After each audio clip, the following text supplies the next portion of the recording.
দর্শক, পেনো লাইভে আপনাদের স্বাগত জানাচ্ছি। আমি এই মুহূর্তে অবস্থান করছি যে টেকনাফের যে পাইলট স্কুল মাঠ রয়েছে সেই মাঠ প্রাঙ্গণ থেকে। আপনারা হয়তো নিশ্চয় অবগত আছেন যে গতকাল একজন বিএনপি নেতার মরদেহ উদ্ধার করেছে রঙ্গিকালী আনোয়ার প্রজেক্ট নামের একটি জায়গা থেকে।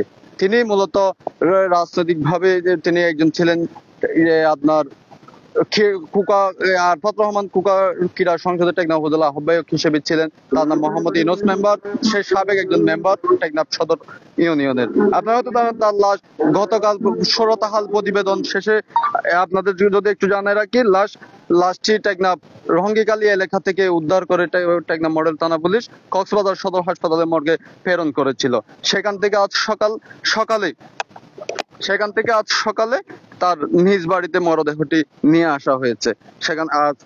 এখন আপনার জানাজা শুরু হওয়ার পথে এখন টেকনাফ মডেল পাইলট উচ্চ বিদ্যালয় মাঠে সেই জানাজার নামাজ শুরু হচ্ছে। আপনার যদি একটি বিষয় আমি জানিয়ে রাখি যে তিনি গতকাল টেকনাফ রঙ্গিকালী এলাকা থেকে নীলাই ইউনিয়নের রঙ্গিকালী এলাকা থেকে তার মরদেহটি উদ্ধার করা হয়। তবে এখনো জানা যায়নি সেই কিভাবে তার আমি একটু এখানকার মানুষের সাথে কথা বলবো, তারা কি বলছেন। আসলে আমি যদি আপনাকে একটু প্রশ্ন রাখি, কিভাবে তার এই মৃত্যু হয়েছে? আসসালামু আলাইকুম। ও আসলে আলম নামের একজন লোক, ওকে বাতর দিয়ে নিয়ে গেছে, কিন্তু 9:30টার দিকে ওকে নিয়ে গেছে রাতের। সকালে দেখতেছি লাশ হিসাবে ওকে ফিরে দিচ্ছে। ও তো একজন লাশ হওয়ার পরে 24 ঘন্টার ভিতরে আসামি গ্রেপ্তার করার একটা আছে এলাকার থেকে। উনি মৃত্যু হওয়ার পরে এলাকার থেকে তো স্বাভাবিক ওসি সব চাইলে জিজ্ঞাসাবাদ করার জন্য উনি 1 2 5 লোক আনতে পারে। ওর এখনো 24 ঘন্টা পাড়ায় দেওয়ার পরেও ও এখনো জিজ্ঞাসাবাদ করার জন্য কোনো আসামির কোনো খোঁজ খবর পাচ্ছে না। এই জন্য আমরা প্রশাসনকে জোর দাবি জানাচ্ছি, এরকম যেন ঘটনা আর না হয়। যদি একটা আসামি যদি আমার বাইক যদি নিয়ে যায়, পুলিশকে ওখানে উদ্ধার করতে গিয়ে পুলিশ কেন ফিরে আসছে? পুলিশ যদি ফিরে আসে তাহলে পুলিশ আমার কি বাইকে রক্ষা করার জন্য আমরা ওখানে গেছি, পুলিশ এক ঘরে গেছে আর ঘরে কেন যাই নাই? এটা আমরা আগামীতে এরকম যেন দুর্ঘটনা না হয়, এটা আগামীতে যেন মানুষের নিরাপদ টেকনাফবাসী নিরাপদ থাকে, এটা আমি প্রশাসনের কাছে জোর দাবি জানাচ্ছি। এই বলে আমার বক্তব্য। ধন্যবাদ। আমি আরো যদি এখানকার মানুষের যারা আপনার যে জানাজার মাঠে উপস্থিত হয়েছে, তারা আসছে মূলত শেষ মৃতদেহ দেখার জন্য। এখানে অনেক মানুষের ভিড় জমেছে। একটু পরেই এই জানাজা শুরু হবে বলে এখানকার মানুষেরা বলছে।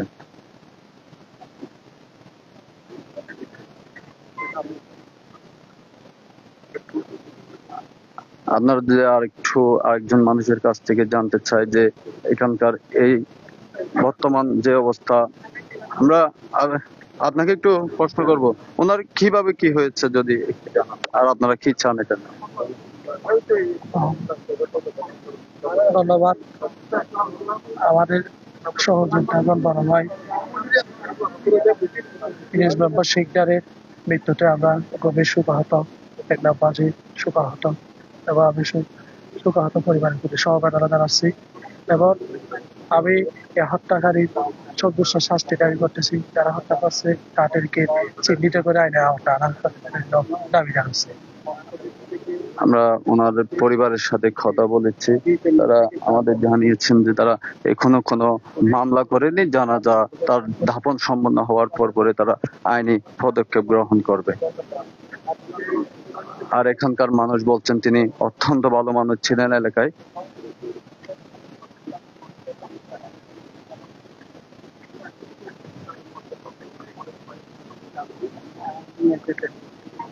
এখানে তার রাজনৈতিক যে সহযোদ্ধারা উপস্থিত হয়েছে, এখানে অসংখ্য মানুষের ভিড় জমেছে। নেতা কর্মী এলাকাবাসী এখানে থাকে দেখার জন্য এসেছেন তার জানাজার নামাজ পড়ার জন্য। আমরা এখানে আরো দেখতে পাচ্ছি যে আপনার কক্সবাজার জেলা বিএনপির অর্থ সম্পাদক মোহাম্মদ আব্দুল্লাহ তিনি এখানে বর্তমানে উপস্থিত রয়েছেন। আচ্ছা, আপনার কাছ থেকে আমি জানতে চাইবো, আপনারা আপনাদের একজন সহযোদ্ধাকে হারিয়েছেন, আপনাদের বর্তমান যে আসছে সেটি যদি আমাদের একটু জানান।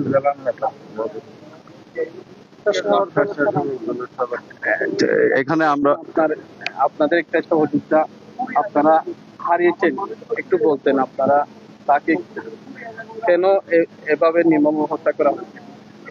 ধন্যবাদ আপনাদেরকে, আপনারা যে মিডিয়ার মাধ্যমে আমাদের সহযোদ্ধাকে বিদায় দিতে এসেছেন, এবং আপনাদের মিডিয়ার মাধ্যমে আমরা পুরা জালা কক্সবাজারকে জানাতে দিতে চাই যে অপ্রীতিকর একটা ঘটনা ঘটেছে, সেজন্য আমরা তীব্র নিন্দা জেলা স্বেচ্ছাসেবক দলের পক্ষ থেকে, বিএনপির পক্ষ থেকে আমরা নিন্দা জানাই।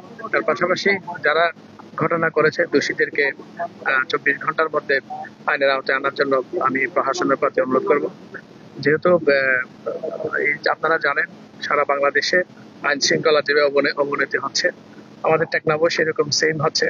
আমি প্রশাসনের প্রতি এবং আমাদের যারা এখানে জনপ্রতিনিধিরা আছেন তাদের প্রতি অনুরোধ করব, যে ঘটনা ঘটেছে সেই ঘটনাটা পুনরাবৃত্তি না হোক এবং অবিলম্বে সন্ত্রাসীদের গ্রেফতার করার জন্য আমরা এই প্রশাসনের প্রতি দৃষ্টি আকর্ষণ করব। আমরা পরিবারের কাছ থেকে জানতে পারলাম ওখানে তাকে যখন বেঁধে রেখে হয়েছে পরিবার এবং পুলিশের একটি টিম ওখানে গিয়েছিল, পরবর্তীতে পাল্টা ওরা গুলি চালিয়েছে। পুলিশের একটি টিম যারা গিয়েছে তারা পালিয়ে চলে আসে। কেন তারা পালিয়ে চলে আসে তাদেরকে রেখে জানতে চাই। সেটা তো আপনারাও ভালো জানেন, যেহেতু প্রশাসনিক যে দুর্বলতা, সেই দুর্বলতার কারণে যে তারা চলে এসেছে। তারা যখন ওখানে ফায়ার করেছে, আমরা যেটা শুনেছি, তারা প্রশাসন সেটা কোনো ব্যবস্থা নেয়নি। ব্যবস্থা যদি নিতে হতো আজকে আমাদের সহযোগিতাকে আমরা হারাতাম না। আমরা কেমন শাস্তির দাবি জানাচ্ছেন? তাদেরকে আটক কেন করা হচ্ছে না? এটা তো প্রশাসনে ভালো বলতে পারবে, যেহেতু গতকাল তিনি মৃত্যুবরণ করেছে, গতকাল আজকে পোস্টমর্টম হয়েছে, সেটা রিপোর্ট পাবে আজকে 2-1 দিনের মধ্যে, এবং পারিবারিকভাবে তারা মামলা করবে এবং আমরা প্রশাসনের কাছে বলবো অবিলম্বে যাদের নাম আসছে তাদেরকে গ্রেফতার করার জন্য। আমরা এখন যে কথা বলার জন্য চেষ্টা করব কক্সবাজার জেলা বিএনপির অর্থ সম্পাদক মোহাম্মদ আব্দুল্লাহ থেকে। আপনারও বিএনপির নেতা, উনিও বিএনপি রাষ্ট্রের সাথে সক্রিয় ছিলেন, এভাবে হারিয়ে জানাজার মাঠে এসেছেন, একটু বলতেন। এই শেখনাপুর আর আরফাত রহমান কুকুর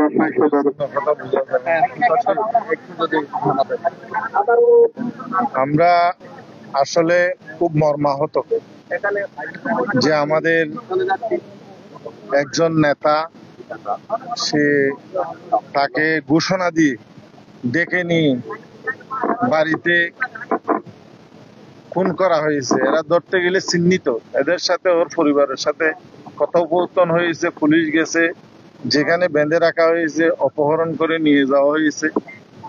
এদেরকে দ্রুত আইনের আওতায় আনার জন্য, চিহ্নিত করে শাস্তি দেওয়ার জন্য আমি অনুরোধ জানাচ্ছি প্রশাসনের কাছে। কারণ এই এলাকাটা রোহিঙ্গা অধ্যুষিত পাহাড়ি এলাকা।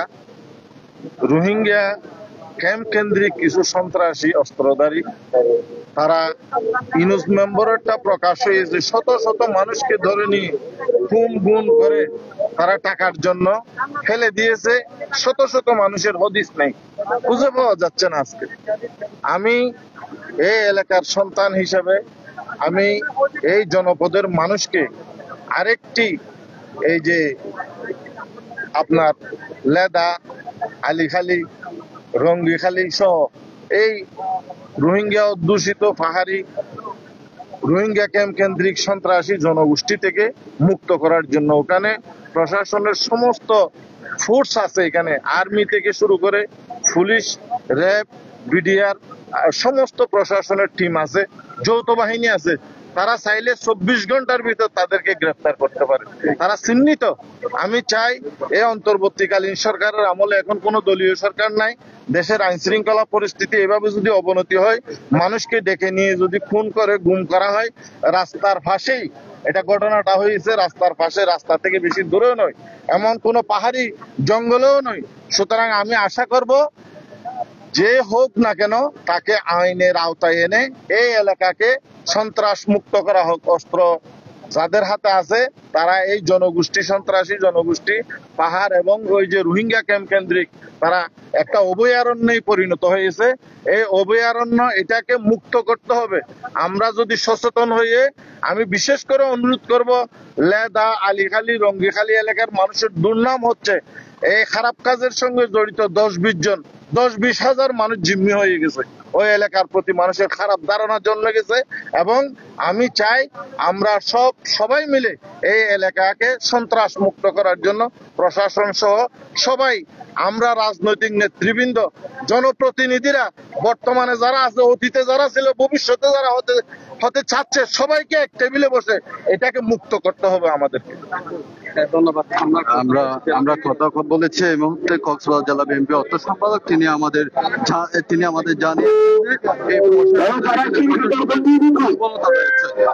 যদিও তিনি বলছেন যারা দোষী রয়েছে তাদেরকে দ্রুত সময়ের মধ্যে আইনের আওতায় এনে পর্যাপ্ত শাস্তির দাবি জানাচ্ছেন। এখানে একটু পর পরে জানাজার নামাজ শুরু হবে।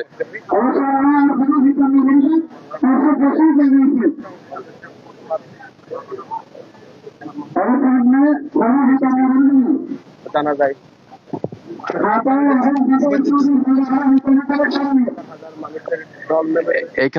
এখানে এই মুহূর্তে এখানে হাজারো মানুষ দূর দূরান্ত থেকে এসেছেন তার শেষবারের মতো মৃতদেহে দেখবেন এবং তার এই জানাজায় শরীক হবেন বলে অনেকে দূর দূরান্ত থেকে আসছেন। এখানে অনেকে আমরা যদি আপনাদের আরেকটি জিনিস জানিয়ে রাখি যে এখানে যে মানুষগুলো রয়েছে, প্রচুর মানুষ, এখানে অনেক দূর দূরান্ত থেকে মানুষরা আসছে, ভিড় জমিয়েছে। তারা শেষবারের মতো তার মৃতদেহ দেখবেন এবং তাকে তার জানাজা সম্পন্ন করবেন বলে অনেকে এখানে এসেছেন।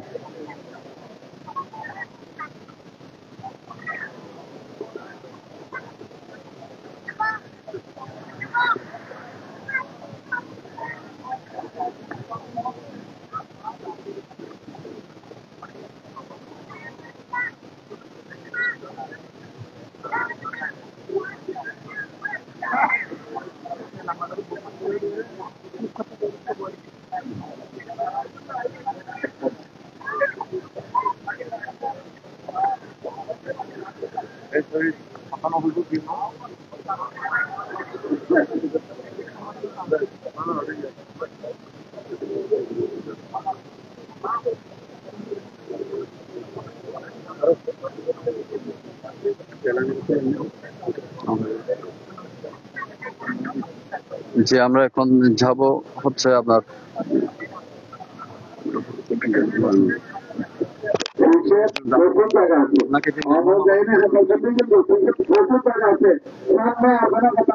আসলে সাবরাং ইউনিয়নের 1 নম্বর ওয়ার্ডের সাবেক মেম্বার, সাবেক জনপ্রতিনিধি, তাকে নির্মমভাবে যে হত্যা করা হয়েছে, আমরা এ ধরনের নির্মম হত্যাকাণ্ডের তীব্র নিন্দা জানাচ্ছি এবং আমি মনে করি এ ধরনের হত্যাকাণ্ডে যারা জড়িত প্রশাসনের উচিত হবে অতি দ্রুত তাদেরকে আইনের আওতায় এনে দৃষ্টান্তমূলক শাস্তির ব্যবস্থা করা। কারণ এ ধরনের আইনের শাসন না হওয়ার কারণে বারবার অপরাধীরা পার পেয়ে যাচ্ছে। আপনারা জানেন, মাত্র কয়েক মাস আগে উখিয়া উপজেলার জালিয়াপালং ইউনিয়নের 9 নম্বর ওয়ার্ডের কামাল মেম্বার, যিনি রানিং মেম্বার ছিলেন, ঠিক সেম ভাবে এই ইউনুস মেম্বারকে যে কায়দায় হত্যা করা হয়েছে, সেম ভাবে তাকেও সে হত্যা করা হয়েছে। আমি একজন চেয়ারম্যান, আমি 22 বছর যাবৎ ইউনিয়ন পরিষদের দায়িত্বে আছি, সুতরাং আরেকজন জনপ্রতিনিধি এভাবে মানুষের হাতে নির্মম ভাবে খুন হবে, এটা কোনোভাবে আমরা মেনে নিতে পারতেছি না। আমরা প্রশাসনের কাছে, আইন শৃঙ্খলা বাহিনীর কাছে আহ্বান জানাচ্ছি, অতি দ্রুত অপরাধী সে যত বড়ই হোক, অপরাধীকে আইনের আওতায় এনে তার শাস্তির ব্যবস্থা করা উচিত। তাহলে ভবিষ্যতে অন্তত পক্ষে এ ধরনের হত্যাকাণ্ড থেকে সতর্ক হবে। আমরা দাবি জানাচ্ছি প্রশাসনের কাছে যেন ইউনুস মেম্বারের এই হত্যাকাণ্ডের দ্রুত যারা অপরাধী তাদেরকে যেন আইনের আওতায় আনা হয়, তাদেরকে যেন গ্রেপ্তার করা হয়।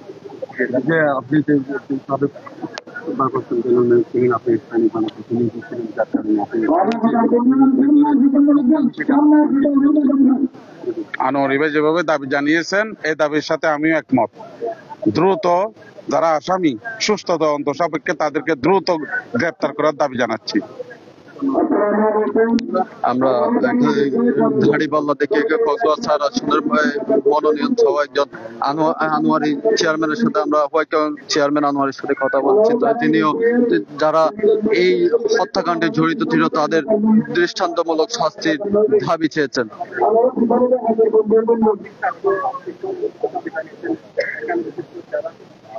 জানাবেন মাঠে হাতি পাইছেন তারা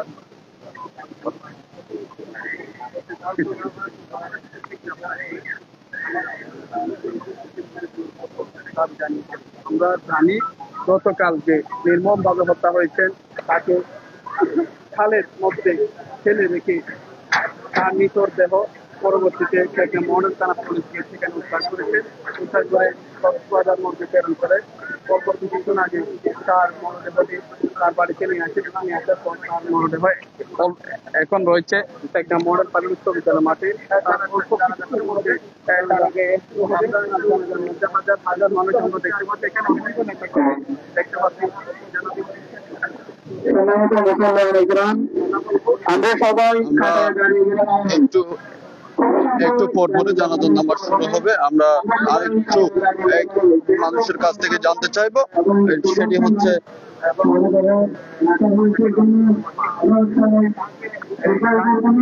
আর এখানে যদি একটু দেখায় লাশবাহী তার যে গাড়ি রয়েছে সেখানে মানুষের ভিড় জমেছে তার দেহ দেখার জন্য।